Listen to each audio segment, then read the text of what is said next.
ತಪ್ಪು ಮಾಡಿದವರಿಗೆ ಶಿಕ್ಷಣ ಕೊಡ್ತೀವಾ? ಏನ್ ಮಾಡ್ತೀವಿ? ತಪ್ಪು ಮಾಡಿದವರಿಗೆ ಶಿಕ್ಷೆ ಆಗಾಗ ಮಾಡ್ತೀವಿ. ಮತ್ತೆ ಜನರಿಗೆ ಏನ್ ಮಾಡ್ತೀವಿ? ರಕ್ಷಣೆ ಮಾಡ್ತೀವಿ. ಒಳ್ಳೇದ್ ಮಾಡೋದಂದೇನು? ರಕ್ಷಣೆ ಮಾಡೋದಂತ, ಹೌದಲ್ವಾ? ಎಷ್ಟು ವೆಹಿಕಲ್ ಓಡಾಡ್ತವೆ? ವೆಹಿಕಲ್ ಓಡಾಡ್ತಲ್ಲ ರಸ್ತೆಯಲ್ಲಿ. ಯಾರಾದ್ರೂ ರಸ್ತೆ ಮುಂದೆ ವೆಹಿಕಲ್ ನಿಲ್ಸಿರೋದು ನೀವು ನೋಡಿದಿರಾ? ಯಾಕೆ ನಿಲ್ಸಲ್ಲ? ನಾವು ಬಂದ್ರೆ ಏನ್ ಮಾಡ್ತೀವಿ? ಅವರಿಗೆ ಲಾಠಿ ಹೊಡೆಯಲ್ಲ, ಫೈನ್ ಹಾಕ್ತಿವಿ. ಫೈನ್ ಅಂದ್ರೆ ಏನ್ ಮಾಡ್ತೀವಿ ಹೇಳಿ? ದುಡ್ಡು ಕಟ್ಬೇಕಾಗ್ತದೆ. ಈಗ ಆಟೋದವ್ರು ಬಂದಿದ್ರಲ್ವಾ, ಅವರು ಏನೋ ಒಂದಿಲ್ಲ ಅಂತ ಹೇಳೋರಿಗೆ ಫೈನ್ ಹಾಕ್ತಿವಿ. ಈಗ ಎಷ್ಟು ರೂಪಾಯಿ? 500 ರೂಪಾಯಿ ಫೈನ್ ಹಾಕಿದ್ವಿ. 5 ರೂಪಾಯಿ ದುಡಿಯಕ್ಕೆ ಅವ್ರು ದಿನದ ಬೇಕಾದ ಟೈಮು ಲಾಸ್ ಆಗಲ್ಲ ಅವರಿಗೆ. ಯಾಕೆ ಲಾಸ್ ಆಯ್ತು ಅವರಿಗೆ? ಹೌದಲ್ವಾ? ತಪ್ಪಲ್ವಾ ಅದು? ರಸ್ತೆ ಅನ್ನೋದು ಸಾರ್ವಜನಿಕರಿಗಲ್ವಾ? ಪೊಲೀಸ್ ಸ್ಟೇಷನ್ ಇರೋದು ಸಾರ್ವಜನಿಕರಿಗೋಸ್ಕರ. ಸೊ ಇವತ್ತು ನೀವು ಮಕ್ಕಳಿಗೆ ಬಂದಿದ್ದೀರಾ. ಈ ಪೊಲೀಸ್ ಸ್ಟೇಷನ್ ಶುರುವಾಗಿ ಸುಮಾರು ಒಂದು 60 ರಿಂದ 70 ವರ್ಷ ಆಗಿರ್ಬೋದು ಅಂದಾಜು. ಈ ಪ್ರತಿ ವರ್ಷ ಈ ಪೊಲೀಸ್ ಸ್ಟೇಷನ್ ಅಲ್ಲಿ 300 ರಿಂದ 350 ಕೇಸ್ಗಳು ದಾಖಲಾಗ್ತವೆ. ಗೊತ್ತಿದೆಯಲ್ವಾ?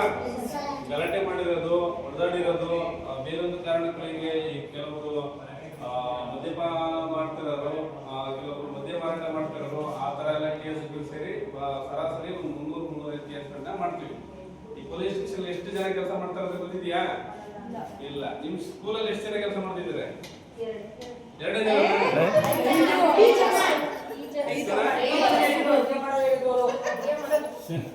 ಶಾಲೆಯಿಂದಾಗ ಹಿಂಗೆ ಪ್ರತಿ ಕೆಲಸಕ್ಕೆ ಬೇರೆ ಬೇರೆ ಇರ್ತಾರೋ, ಹಂಗೆ ಪೊಲೀಸ್ ಸ್ಟೇಷನ್ ಅಲ್ಲಿ ಪ್ರತಿ ಕೆಲಸಕ್ಕೂ ಬೇರೆ ಬೇರೆ ರೀತಿಯಾಗಿ ಕೆಲಸ ಮಾಡೋರು ಇರ್ತಾರೆ. ಎಲ್ಲರೂ ಒಂದೇ ಪೊಲೀಸ್ ಕೆಲಸನೇ ಮಾಡೋದು, ಆದ್ರೆ ಅವರಿಗೆ ತಮಗೆ ವಹಿಸಿರುವಂತ ಜವಾಬ್ದಾರಿಗಳನ್ನ ಒಬ್ಬೊಬ್ಬರಾಗಿ ಅವ್ರವ್ರಿಗೆ ಕೊಟ್ಟಂತ ಕೆಲಸಗಳನ್ನ ನಿಭಾಯಿಸ್ತಾರೆ.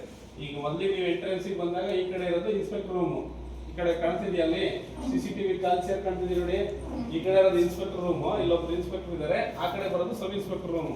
ಸೊ ಇಲ್ಲಿಗೆ 2 ಜನ ಸಬ್ ಇನ್ಸ್ಪೆಕ್ಟರ್ ಇದ್ದಾರೆ. ಒಬ್ಬರು ಎಲ್ಲೆಂಡ್ ಕಾಪಾಡಿಕೊಂಡಿದ್ದಾರೆ, ಇನ್ನೊಬ್ರು ಕ್ರೈಮ್ ಅಂತರ ಅಂದ್ರೆ ಕಳ್ಳತನ ಗಿಲ್ತನ ಅಂದ್ರೆ ಅವ್ರು ಇನ್ವೆಸ್ಟಿಗೇಷನ್ ಮಾಡಕ್ಕೆ ಒಬ್ಬರು ಸಬ್ ಇನ್ಸ್ಪೆಕ್ಟರ್ ಇರ್ತಾರೆ. ಮೀಟ್ ಕಾಣ್ತಿದ್ಯಲ್ಲ, ಅದೇ SHO ಟೇಬಲ್. ಯಾರೇ ಬಂದ್ರು ಕೂಡ ಕಷ್ಟನ ಅಲ್ಲಿ SHO ಯಾರಿರ್ತಾರೆ ಅವರಿಗೆ ಕೊಡಬೇಕು. ನೀವು ಅರ್ಜಿ ಮೂಲಕ ನಿಮ್ಗೆ ಏನು ಕಷ್ಟ ಆಗಿದೆ, ಏನ್ ತೊಂದರೆ ಆಗಿದೆ ಅನ್ನೋದನ್ನ ಅರ್ಜಿ ಮೂಲಕ ಕೊಟ್ಟಾಗ ಅವ್ರು ಅದನ್ನ ಸ್ವೀಕರಿಸ್ತಾರೆ. ಸ್ವೀಕಾರ ಮಾಡಿದ ಬಗ್ಗೆ ನಿಮಗೊಂದು ಸ್ವೀಕೃತಿ. ನೀವು ಯಾವ ಪ್ರಮಾಣದಲ್ಲಿ ನಿಮಗೆ ತೊಂದರೆ ಆಗಿದೆ ಅಂತ ಕೊಡ್ತೀರಾ, ಅದ್ರ ಆಧಾರದ ಮೇಲೆ ಅವರು ಇಲ್ಲ GSC ಅಂತ ಮಾಡ್ತಾರೆ. ಇಲ್ಲ ಅಂತ ಹೇಳಿದ್ರೆ ಇಲ್ಲ ತೀರಾ ತೊಂದರೆ ಆಗಿದೆ, ಇದು ನ್ಯಾಯಾಲಯದ ಮುಂದೆ ಬಗೆಹರಿಸಬೇಕಾದಂತ ಪ್ರಕರಣ ಆಗಿದ್ರೆ ಅದನ್ನ ಏನ್ ಮಾಡ್ತಾರೆ, ನಾವು ಕ್ರೈಮ್ ಕೇಸ್ ಅಂತ ಮಾಡಿ CR ಅಂತ ಮಾಡಿ ನಿಮಗೊಂದು FIR ಕಾಪಿ ಅಂತ ಕೊಡ್ತಾರೆ.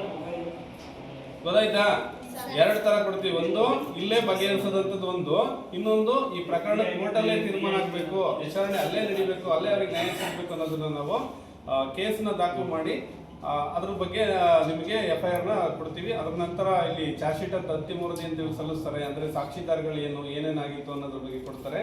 ಅದನ್ನ ಕೋರ್ಟಿಗೆ ಕೊಟ್ಟಾದ್ಮೇಲೆ ಕೋರ್ಟು ನೀವು ಯಾರು ಕಂಪ್ಲೇಂಟ್ದಾರನ ಕೊಟ್ಟಿರ್ತಾರ, ಯಾರನ್ನ ಸಾಕ್ಷಿ ಅಂತ ಪರಿಗಣಿಸಿರ್ತಾರ, ಅವ್ರನ್ನ ಕೋರ್ಟ್ ಕರೆದ್ಬಿಟ್ಟು ಏನು ಪ್ರಕರಣ ಏನಾಯ್ತು, ಏನ್ ಗಲಾಟೆ ಆಯ್ತು, ಅವ್ರಿಗೆ ಯಾಕೆ ಅನ್ಯಾಯ ಆಯ್ತು ಅಂತ ಕೇಳುತ್ತೆ. ಅದ್ರ ಮೂಲಕವಾಗಿ ಶಿಕ್ಷೆನ ಕೊಡುವಂಥದ್ದು. ಇದು ಪೊಲೀಸ್ ವ್ಯವಸ್ಥೆ ಇರೋಂಥದ್ದು. ಅದು ಬಿಟ್ರೆ ನಾವು ಟ್ರಾಫಿಕ್ ಮಾಡ್ತಾ ಇರ್ತೀವಿ. ಟ್ರಾಫಿಕ್ ಶನಿವಾರ ಭಾನುವಾರ ಎಷ್ಟು ವೆಹಿಕಲ್ ಬರ್ತಾವೆ ಇಲ್ಲಿ? ಪ್ರತಿದಿನ ಬರ್ತಾವಲ್ವಾ? ಯಾಕೆ ವೆಹಿಕಲ್ಗಳು ಜಾಸ್ತಿ ಆಗಿದೆ ಇತ್ತೀಚೆಗೆ? ಜನಸಂಖ್ಯೆ ಜಾಸ್ತಿ ಆಗಿದೆ. ಹಾಗಾಗಿ ಮುಂದೆ ಹಿಂದೆಲ್ಲ ಪ್ರತಿ ಮನೆಗೆ ಒಂದೊಂದು ವೆಹಿಕಲ್ ಇರೋದು ಕಷ್ಟ ಇತ್ತು. ಈಗ ಜನ ಎಷ್ಟಿದ್ದಾರೆ ಅಷ್ಟು ತಳಗ ಊರಲ್ಲಿ ವೆಹಿಕಲ್ ನ ಮಾಡ್ಕೊಂಡಿರೋದ್ರಿಂದ ಇವತ್ತು ಮತ್ತೆ ರಸ್ತೆಗಳು ಇನ್ನೂ ಅಗಲೀಕರಣ ಆಗಬೇಕು, ದೊಡ್ಡ ರಸ್ತೆಗಳಾಗಿ ಬದಲಾಗಬೇಕು. ಬದಲಾಗೋದ್ರಿಂದಾಗಿ ಟ್ರಾಫಿಕ್ ಸಮಸ್ಯೆ ಇಲ್ಲಿ ಜಾಸ್ತಿ ಆಗಿದೆ.